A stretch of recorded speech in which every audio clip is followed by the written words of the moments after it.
Contaminaciones figurativas de Simon Marchand-Fitz, un autor que nos gusta leer. Posiblemente nos extendamos a algunas otras obras de Simon Marchand-Fitz, un gran teórico del arte. Aquí se pone de manifiesto cómo puede haber contaminaciones en el mundo del arte, de unos géneros en otros, tomando como referencia la arquitectura, una anotación de estas que uno hace, ¿no? Cuando lee un libro y por acordarse, menos mal, además, realizas anotaciones y dices, el libro trata, me pongo yo aquí mismo, es de cómo se representa ideal o pictóricamente la arquitectura, especialmente la ciudad. Ya sabemos todos, ¿no? El afán clasicista de separación de las artes. Ya hemos hecho un vídeo de Laoconte de Lessing.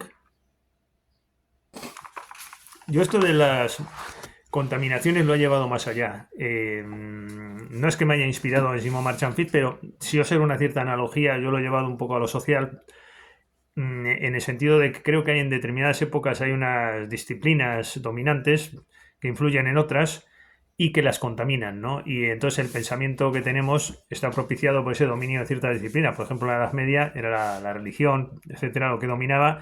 Podía haber derecho, podía haber tal, pero es el derecho en la versión de la religión. O podía haber otra esencia, otra realidad, pero es en la versión de esa disciplina dominante, ¿no? Ahora tenemos sobre todo Estado de Derecho, tenemos periodismo, tenemos biología imperante, sobre todo en el siglo XIX más bien, la biología, y según van dominando estas disciplinas, las otras van siendo contaminadas y en función de las otras. Bueno, ahí observo una cierta analogía. Yo lo he realizado esto y de eso he extraído una crisis de la cultura actualmente, precisamente como crítica al capitalismo, porque creo que este mundo de las oficinas ha invadido la esencia del arte, está impregnada, contaminada por este nuevo espíritu. El Zeitgeist es uno, dominado por esas disciplinas como yo concibo, y el resto, pues, es expresión de la disciplina dominante. Y hoy día, pues, es el mundo de las oficinas, todos somos oficinistas, incluso los que se dedican a la cultura creyendo que son otra cosa distinta.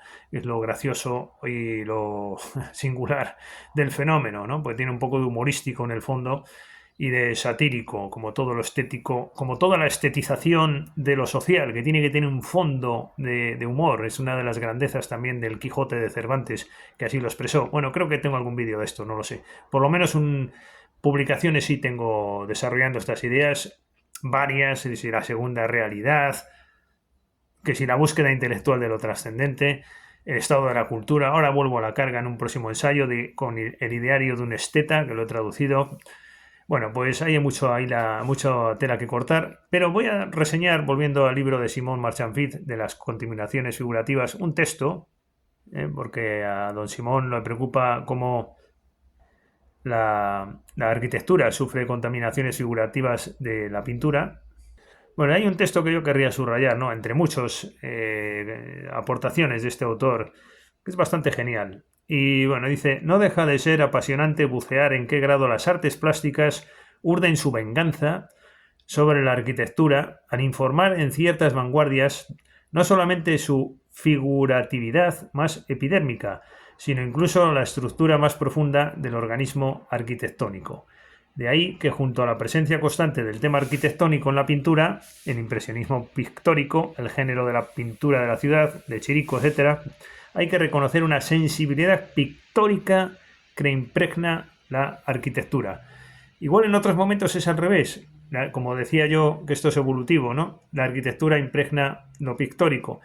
En estos libros que yo he citado de mi autoría pongo muchos ejemplos de cómo el músico cree que es músico y es poeta, con testimonios históricos. El poeta resulta que cree que es poeta y es músico, Paul Verlaine, etcétera. Bueno, ahí hay mucha cuestión muy bonita de cuando uno cree que es algo y resulta que en realidad es otra cosa distinta. Esta es un poco la idea que quería yo resaltar en este vídeo de las contaminaciones figurativas, al hilo de aprovechar de exponer una obra del maestro Marchand-Fitz.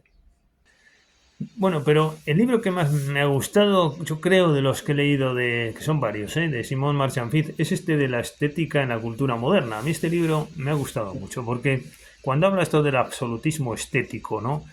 Y de la religión del arte, y lo relaciona con Nietzsche, Y digo yo aquí en un próximo libro que voy a publicar, digo, no tiene desperdicio estético esta genial explicación de Simón Marchand-Fitz, cuando nos dice, la legitimación estética de la existencia, es que hay que fijarse, ¿no? En la legitimación, es que esto es lo que uno querría, ¿no? Pero yo después en mi libro creo que convenzo en el sentido de que esto es un imposible, y esa es la gran desgracia del hombre, que necesita una concepción social estética que no puede darse.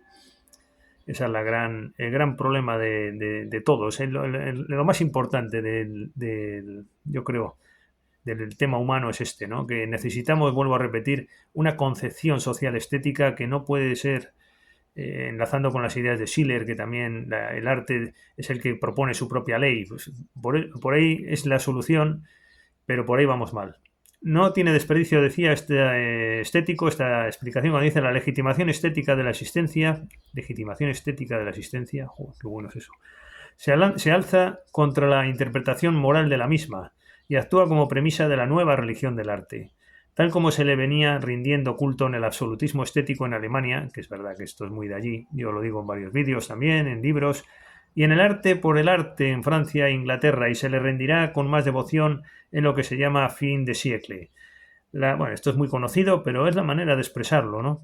La religión del arte, una idea muy de Hegel y de otros, estimula un florecimiento peculiar de la utopía y un culto a la forma, en sintonía con las grandes renovaciones formales de nuestra modernidad. En efecto, en la última década del siglo, el futuro es una referencia indispensable para cualquier programa literario y cristaliza en numerosas experiencias, ya fuese el estado social, la libertad, el paraíso, Sion, el reino del cielo y otras. Las visiones son tanto optimistas y progresivas como las de las novelas inspiradas en el reino de los 1000 años que anuncia Nietzsche en Zaratustra o en el Tercer Reino, proclamado por Ibsen en el influyente drama El emperador y Galileo, de 1873, o en visiones como las del americano Bellamy en Looking Backward, como pesimistas también y regresivas, Rembrandt como educador de Langben y otras. Se siente la necesidad de que todo arte sea la ilusión del futuro. Abundan la lírica, la novela en el país del futuro, confiado al hombre de genio. Todo ello se destaca en revistas como El Futuro o El Reino de la Decadencia de Hart. Claro, esta es la cuestión clave, ¿no? Cuando el arte contamina. Cuando el arte contamina es cuando hay solución, cuando salimos del tedio, cuando salimos de una mediocridad social como la que tenemos hoy día. Esta es la solución, pero claro, ¿a qué conduce todo esto, no? Estas contaminaciones provenientes del arte conducen a grandes problemas. Y la religión del arte, sigue diciendo aquí Simón Marchand-Fitz, la religión del arte, del esteticismo, que es que el esteticismo tiene una concepción espiritual autónoma frente a lo religioso. El arte tiene una visión, una contaminación para todo, ¿no? Esto ya es un poco de cosecha propia, ¿no? El arte tiene un plan coherente para sí mismo en lo social. Claro, pero estas contaminaciones, al final, lo que digo, ahí está la salvación del humano y ahí está la desgracia del hombre. Esto no sé si me estoy explicando bien, lo he desarrollado en otros vídeos y en próximas publicaciones, insisto, y en otras ya realizadas. La religión del arte del esteticismo se filtra en numerosas manifestaciones de primeros de siglo a través de la estética anarcosindicalista. Uno de los casos más llamativos es el expresionismo radical y la arquitectura visionaria en el Berlín de 1818 a 1823. El artista y el poeta, es decir, el genio, es proclamado un visionario de la futura sociedad sin clases. Bueno, pues todo esto es el tema en el que se puede producir el triunfo del arte, la contaminación del arte hacia lo restante, la salvación y la liberación, el Erlösung, ¿no?, que dicen los alemanes y dice también Marchand-Fitz, inspirada en las funciones de consuelo y salvadoras de Schopenhauer y Nietzsche. Todo esto se confía en el arte, ¿no?, para buscar solución a los grandes problemas humanos. Se produce solamente en la contemplación, todo ello, y creación artística. Veíamos un libro hace poco de Argullol que reseñábamos, ¿no?, El gusto por el abismo o similar. Todo esto conecta claramente con esas ideas románticas en el fondo, idealistas, germánicas en gran medida. El arte debe promover una síntesis que compensa la miseria social y política a través de un enaltecimiento, de un entusiasmo, Erhebung, como rezaba el título de una revista próxima a los anarquistas y a los arquitectos radicales. Claro, todo esto se confía en el arte contamina, el arte donde está donde menos se le espera, el arte está en la política, está en el anarquismo, está en el nazismo, está en todos los extremos y ahí se subvierte el Estado de Derecho, se confía en una sociedad contaminada de arte, contaminada de impurezas metajurídicas y eso conduce al desastre, al parecer. La solución sería esto, pero de una manera contenida, después de las experiencias que hemos tenido, volver a ello, que se abandonó con la Guerra Mundial, evidentemente, se confió en el Estado de Derecho y en la política como soluciones, y esto pues nos está llevando a una sociedad acultural y podrida, ¿no? Y sin embargo, claro, el arte, el problema que tiene es que destruye. Entonces, al final, ¿dónde está la solución? Pues yo no la encuentro, porque sin el arte contaminando no hay solución y con el arte contaminando vamos mal. La solución es derrotista.